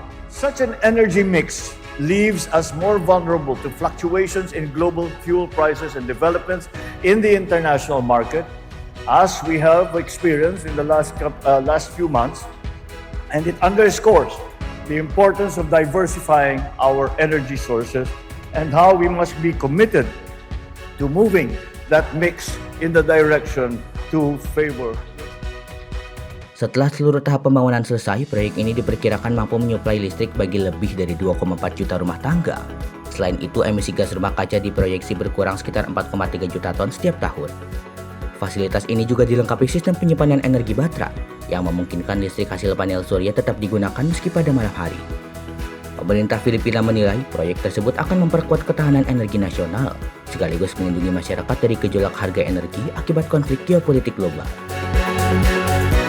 Tim redaksi Sinpo TV melaporkan. Kita beralih ke informasi lainnya pemirsa, di mana ketahanan pangan bukan hanya menjadi slogan. Di Kabupaten Bogor, Jawa Barat, kolaborasi antara PT Prima Mustika Chandra dan warga Desa Sukajaya mulai mewujudkan melalui kerjasama kemitraan dengan membangun kawasan wisata hortikultura berbasis edukasi yang secara langsung akan membuka lapangan kerja, menggerakkan UMKM, sekaligus memperkuat ekonomi masyarakat.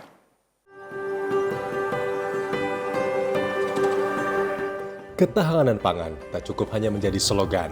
Di Kabupaten Bogor, PT PMC bersama masyarakat Desa Sukajaya melalui langkah nyata kemitraan dengan rencana pembangunan kawasan wisata hortikultura berbasis edukasi yang menggabungkan pertanian, pemberdayaan masyarakat, dan pengembangan ekonomi lokal. Pengembangan kawasan akan dilakukan secara bertahap dengan melibatkan masyarakat sejak proses perencanaan.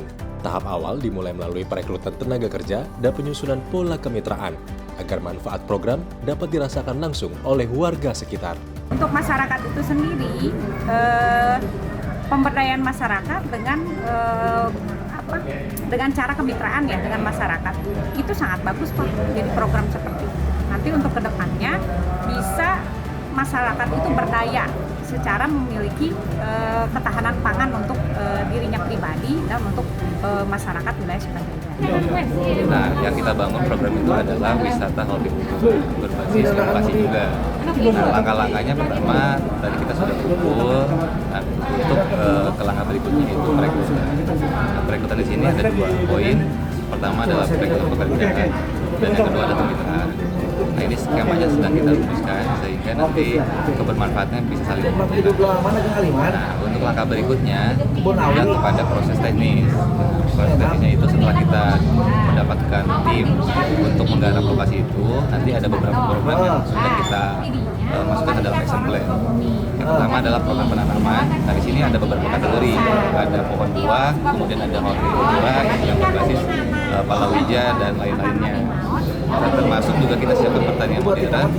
Kolaborasi PT PMC dan masyarakat Sukajaya diharapkan menjadi contoh pembangunan berbasis kemitraan yang menghadirkan manfaat nyata.